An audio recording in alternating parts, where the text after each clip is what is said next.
Well, Catherine, I'm so glad that you agreed to be on an interview and chat like this with me. I caught your interview with Tucker Carlson, and it's just so serendipitous. I mean, it came out just a few days after Zero Hedge and the Beef Initiative launched and announced our partnership. Um, and it's so interesting because your conversation, I mean, you pretty much explain exactly why and what has necessitated this partnership between Zero Hedge and any type of private finance or equity, right? And the Beef Initiative. And I was thinking, gosh, you could probably explain the need for this better than I could, even at this point. Well, this came up. I was an investment advisor for 10 years, and I'm not an investment advisor any longer. We turned that company into an investment screen company. But it started very early on because someone who had 10 or $15 million in their brokerage account would tell me they can't afford organic or biodynamic food. And I would just be shocked. I would say, "Are you crazy? You're financing the national security state through your brokerage account, which is trying to control you and destroy your food supply. And meantime, you're eating food as one ally said to me recently, have you priced out the cost of cancer lately? So I said, look, whatever money you have to spend on first making sure you and your family are healthy is absolutely essential. And it's more than just, okay, I'm going to go down to the farmer's market and buy the right food, or I'm going to go to, I'm going to join a CSA. It's more than just that. Because if you look at what's happening in food and farming, many of us, if we have capital, should be financing and building long-term relationships with our farmers and ranchers. That's the way to go.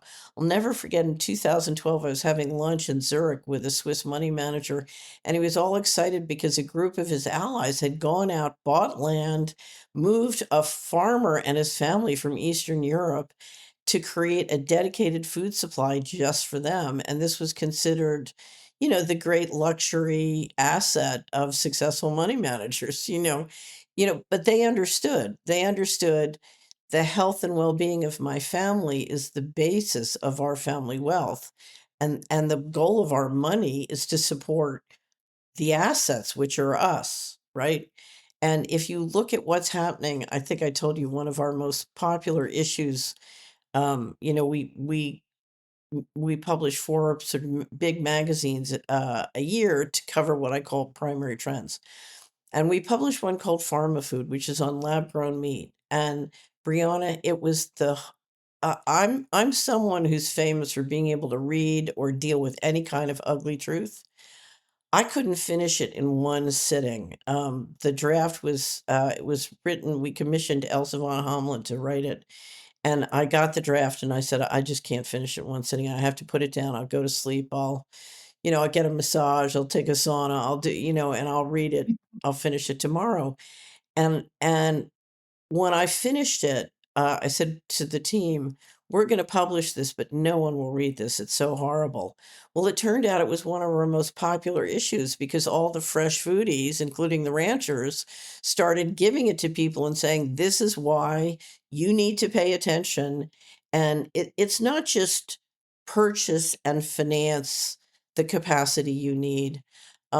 It's more than that. You need to be part of organizing and funding political efforts designed to protect your food supply. You need to do all these things because this is war. And if you want to win, you need to be healthy, and you're not going to be healthy unless you have the kind of dedicated food supply that you and your family need to be healthy. And That's a so, great. well, what I have to tell you, it's a great investment.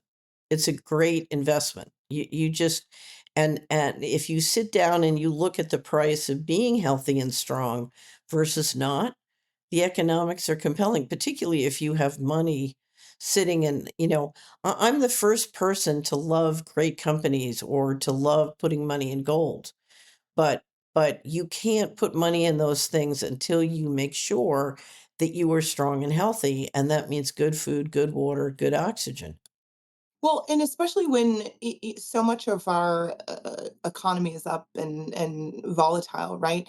Um, would you agree that cattle provides a tangible asset and something more than just a food supply to Absolutely. I mean, and I hate to say this because I love gold, but you put gold in a vault, it doesn't grow. You put cows in a field, and they multiply. They're the ultimate in increase. So I Yeah. remember talking to one rancher and I said, "What are you doing?" He said, "I'm sitting here with my feet up on the desk while the sheep and cattle outside, procreate and grow."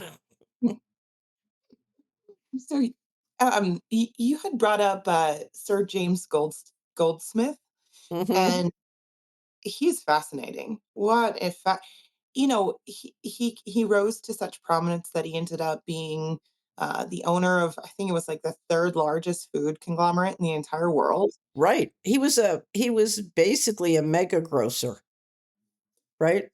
Yeah, I mean, he's really a fascinating gentleman, and listening to his debates on hollowing out the middle class. I ended up writing an article on it because I just thought, goodness, this man knew exactly what was going on and has been warning us for decades now. And it makes me wonder, how many people are we selectively ignoring within our society? What is the next step? So I guess my question is, in a nutshell, how have we arrived in our current predicament where our cattle volumes are at a 70-year low, where our food security has been hollowed out and our middle class is gone? And so how have we gotten here? And then what is the goal for the next phase? And then again, how do we stop it Right. beyond just investing locally and buying a cow? So we've watched as the people who run the central banking and governance system in the planet use new technology to centralize control. And that's what Sir James Goldsmith was talking about. And the centralization of political and economic power and it's continued for many, it's continued for my whole lifetime. And as the centralization of control happens, we see the deterioration of the quality of life in many different respects. Although, one could argue that globalization helped lift a lot of people out of poverty in the third world. And so there, it's a complex story. But I clearly the people running the system want to take digital technology to institute complete transaction control. And if they are able to achieve it, what we're talking about is the ability to turn our money on and off and to, as a result, decide every rule, across the board. It's basically just like the central bankers took control of monetary policy in 1913. This would give them complete control of fiscal policy. So they could decide literally when and where your money could work. So if you're locked down and you can't leave your house, your money won't work outside your house. If they don't want you eating pizza, you can't eat pizza. Catherine, so this is the idea of the programmable currency that people like bodily have at the Right. IMF. Right. Is that right? Right. So Augustine Carson's at the Bank of International Settlements or Boli at the IMF have explained, we can make the rules centrally on how you can use the Augustine Carson described it as this expression of central bank liability. In other words, it's our money, it's not your money. So we can set the rules on how you can use our money and we can enforce those rules centrally. What he was referring to is AI and software. And so literally we're talking about the ability to create a system, and we all know about the Chinese social credit system where I make up a list of rules and regulations for you as an individual, and I can do surveillance and track you and then offer you carrots and sticks. So if you're not good, I can literally take your children away if you Mm. don't do what you're told. All our analysis on CBDC, in particular for the use of general use, we tend to establish the equivalence with cash, and there is a huge difference there. For example, in cash, we don't know, for example, who's using a $100 bill today. We don't know who is using a 1,000 peso bill today. A key difference with the CBDC is that central bank will have absolute control on the rules and regulations that will determine the use of that expression of central bank liability. And also, we will have the technology to enforce that. Those two issues are extremely important, and that makes a huge difference with respect to what cash is. The second aspect that CBDC can help improve financial inclusion is because of its legal tender status. Because CBDC is an obligation of central bank. And the obligation of central bank is a legal tender in every country. So it is widely accepted. That creates potential value for everyone to use it. And finally, the third way we think CBDC can improve financial inclusion is through what we call programmability. That is, CBDC can allow government agencies and private sector players to program, to create smart contract, to allow targeted policy functions. For example, welfare payment. For example, consumption coupon. For example, food stamp. By programming CBDC, those money can be precisely targeted for what kind of people can own and what kind of use this money can be utilized. For example, for food. So this potential programmability can help government agencies to precisely target their support to those people who need support. So that way can also improve financial inclusion. We're talking about the most invasive form of tyranny, that has ever existed on the planet. And what has been happening is this it's sort of the system has been tightening around each one of us, but it's now coming to the point where it's becoming more visible. A lot of people kept thinking, "Oh, I can live with this. I can get along. I don't mind if the NSA is tracking me, or I don't mind if they debank me for this or that. I can always go to another bank." Now we're talking about getting into something that's complete control. And of course, you can't control the money in this way unless you can control the food supply. So, In it's land, right? And the amount of land that's available or who right, who is allowed to right, buy and own right. land and property. So the push is definitely on to pick up and centralize ownership and control of land.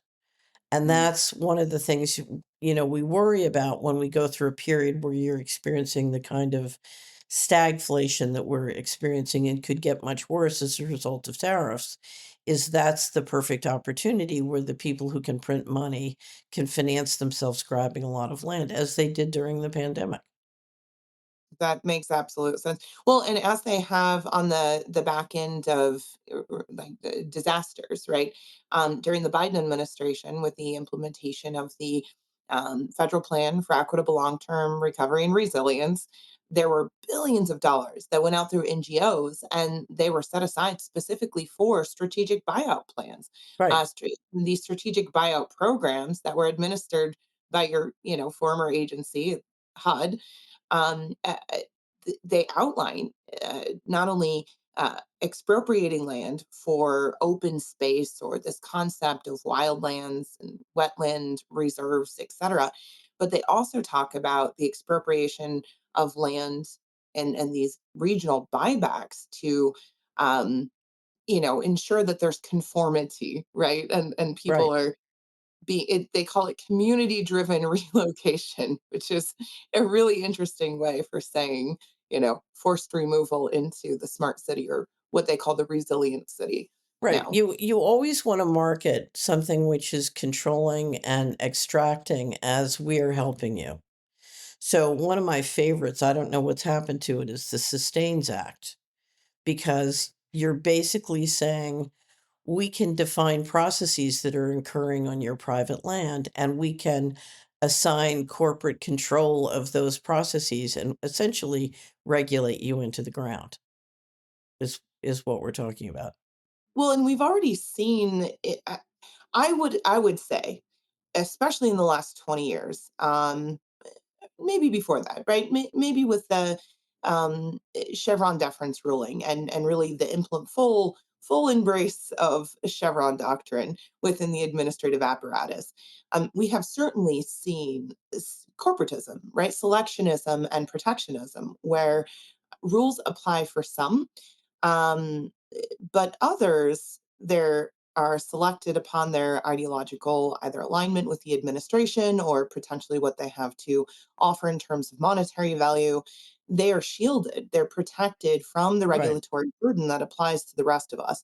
And it creates this very um, easy way to corner markets and sort of edge out competition. But now, what you're talking about is something tenfold that, right? When you're talking about smart contracts and programmable money, you can put your thumb on an individual and write rules for one person that don't apply to anybody else at all, Right. ever. Right. Right. The control is one person at a time. And not to say that they won't apply to niches or do things in batches, but the goal is to extract as much value as possible and do it in a way that gives you complete control. Here's what you say just on the flyleaf. Just on the cover. Despite an expanding economy, violence increases, the number of those living in poverty grows, and urban slums spread in cities throughout the world. There is a growing realization that something fundamentally has gone wrong and a pervasive feeling that those in power do not know what should be done. So there's this question, what is fundamentally wrong? You see, because obviously Europe and America are extremely similar. Very similar problems: development of slums, breakdown of families, drugs, crime. All those problems which we all know are the fundament of a problem, but they're symptoms of something. They didn't come about on their own. They're symptoms of a basic disease. You take GATT, you'd think that everybody in the third world would say, this is phenomenal. We're going to be able to become the manufacturing base for the first world. We're going to be able to suck in their jobs, export products to them, and we're going to benefit.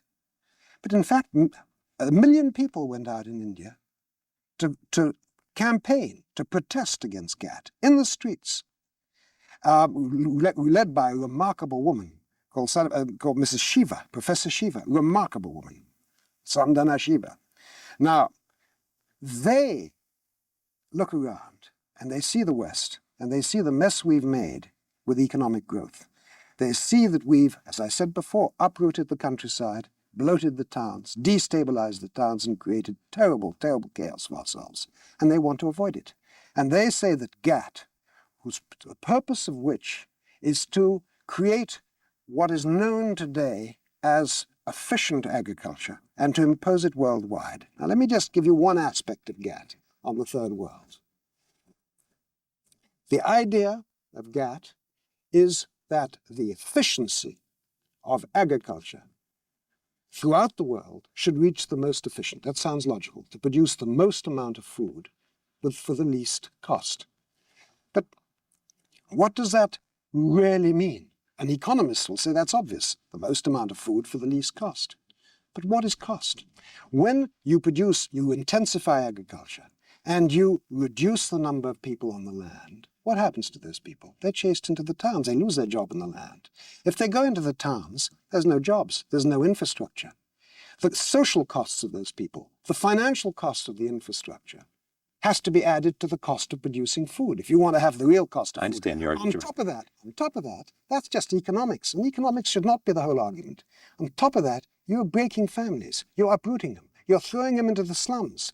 Do you realize that in Brazil, the favelas did not exist before the Green Revolution of intensifying agriculture? But before you go down this road too long... No, let me just add one word, and I'll move off this wing. Just one final example. In the world today, there are 3,100 million people still living in rural communities. 3.1 billion. Right. If GATT succeeds, and we're able to impose modern methods of agriculture worldwide, so as to bring them to the levels, say, of Canada or Australia, what would happen?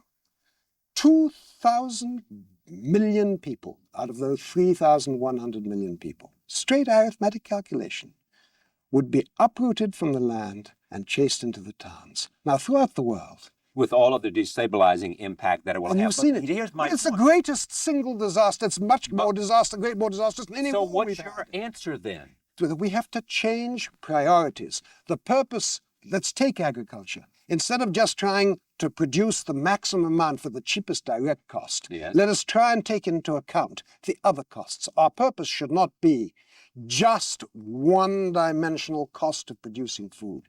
We should take into account that we want the right amount of food, of the right quality for health, of the right quality for the environment, and employing enough people so as to maintain social stability in the rural areas. Let me ask you this. If not, and we chase 2,100 million people into the slums of the towns, we will create, on a scale unheard of, mass migration. What we saw in Rwanda of 2 million people will be nothing.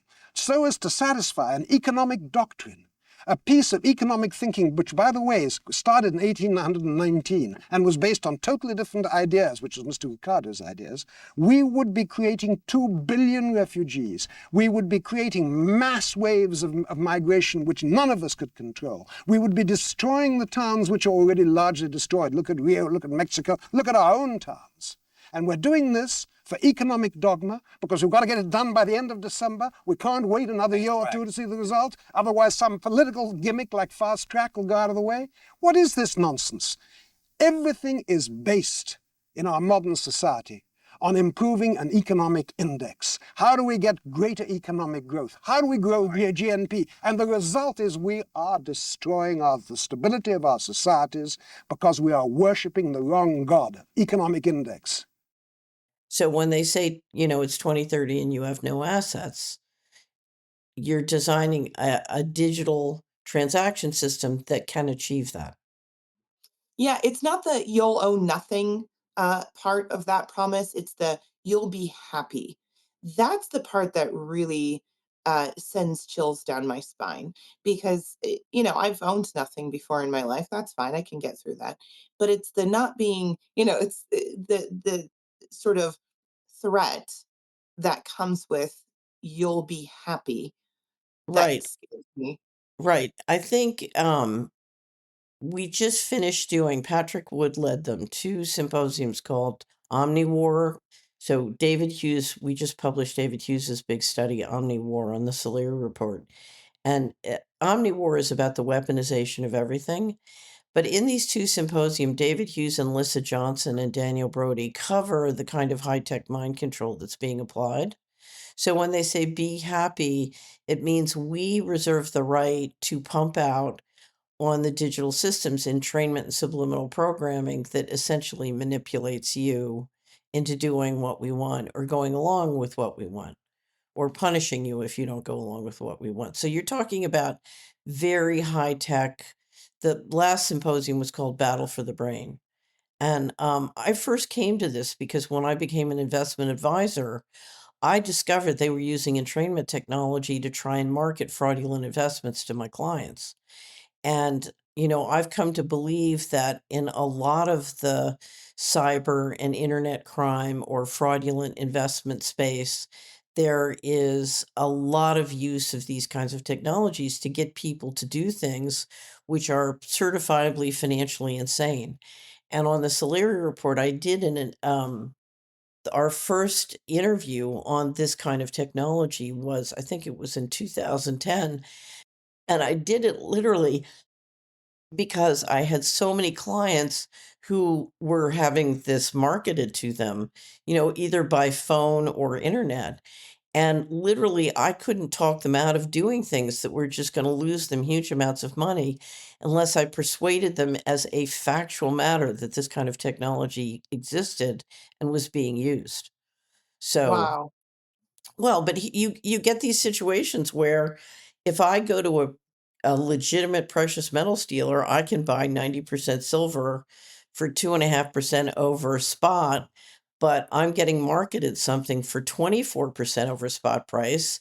And a perfectly well educated, intelligent client prefers spending 24% over. That's insane. That you get those kinds of situations. Yeah, that is nuts. But I think more people are starting to see it today, and I think certainly more people understand that that technology is not only exists but is in use today. Um, so how do we spot it, right? Like how do we avoid going into this trap or ending up in this digital, panopticon as you have outlined? So there are many things we can do. One thing that really helps is eating fresh, healthy food. In other words, for you to remain coherent and be strong and deal with any aspect of this, whether it requires physical energy or mental energy, you need to be healthy and you need to not be eating poison. So, I want to bring it back to the beef initiative. It starts with the basics, fresh food, you know, clean water, as much clean air as possible. And I hate to say this as somebody who built their business around screens and recording this on the screen, the more time you can spend outdoors and away from the screens, the better. We just finished publishing a really deep dive looking at how to protect yourself from financial fraud. And what I would say is it's very important to not make impulse decisions, Mm. to make sure you have complete intellectual mastery of what you're considering and doing, and to sleep on it. Never make a decision online, get offline, take out a blank sheet of paper, make sure you can explain it to a 7-year-old, do the numbers. Math is a great killer of mind control. Do the math and show exactly how the math works, and then go walk in the woods, hug a tree, make your decision away from where that technology can reach you. Now with SpaceX and all this other stuff, in theory, it can reach you anywhere.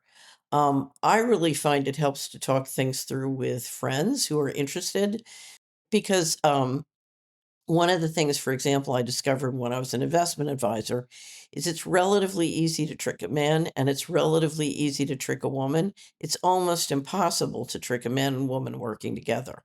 Between the Mm, two of them, mhm. they seem to cover the waterfront, and it's much harder for a bad investment decision to get by two of them working together.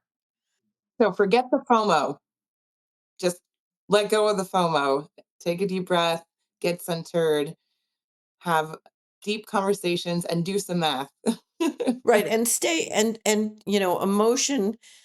This should be investment decisions, financial decisions should come from, very basic logic. They shouldn't come from emotion. If somebody's putting you in fear, get away from them.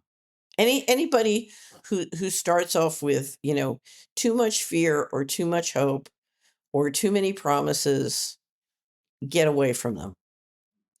That's a really good point. We're seeing some really alarming things happening within the cattle industry, and especially, and it hits close to home because we want people to buy a share of a herd. We want people to buy a cow, but we want them to own it. We want them to take tangible ownership, ownership of not only that cow, but then their own food supply and their health. Right. We want them to Right. take back control.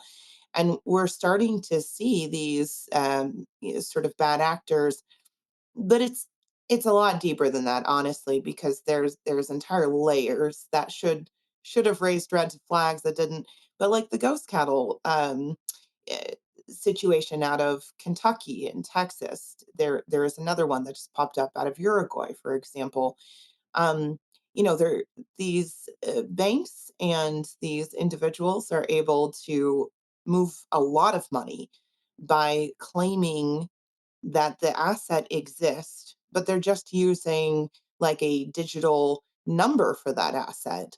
And that's the thing that's moving, whether it's GPS enabled, whether it's RFID. Uruguay, for example, was the first country ever to mandate EI, RFID, not just EID, ear tags. And so it's supposed to be this foolproof system, but wouldn't you know, you've got these, herds that are supposed to be 480,000 head of cattle, and all it is a bunch of EID or RFID ear tags sitting in a box somewhere in a field, and this is their proof of an asset. So one, this is hollowing out, once again, this is hollowing out lending and available liquidity within agricultural markets, but it's destroying trust too, Right. within the cattle industry. And potentially there's even more longer term effects, being that we don't have the inventory that we once thought we even did. So So I just have to tell you one of my favorite quotes is from a Swiss doctor. He said, "The currency of the future will be relationships of trust." amen. And we're in a world where we're all going to have to start, back at ground zero, and we're going to have to work through relationships of trust. And if you don't know a player, you have to know that somebody has integrity, and somebody of integrity has to swear that next guy has integrity, and you have to follow that chain of trust. And if you don't know that somebody has integrity, you have to assume they don't. Absolutely. And I think a really important way to establish that is to shake their hands and look someone right in the eyes Right. and create a relationship. That's what we're all about at the Beef Initiative, and I know that's what you're all about at the Solari Right. report as well. And I just want to thank you so much for your time, for your integrity, for your honesty, for your ethics, your leadership, and your guidance. And we're very grateful for your mind and everything that you have contributed to this country and to our generation. So Well, thank you we're very very grateful for you because we love great beef. much. Excellent. Well, thank you so much, and I look forward to our next interview. Thank you, Breeauna. Let's do it again, shall we? Yes, ma'am. We have stolen the voice of the great American rancher, farmer, and producer. We've destroyed the health of a nation. The multinational processing centers hijack 85% of the protein in the United States of America by 4 multinational processing centers.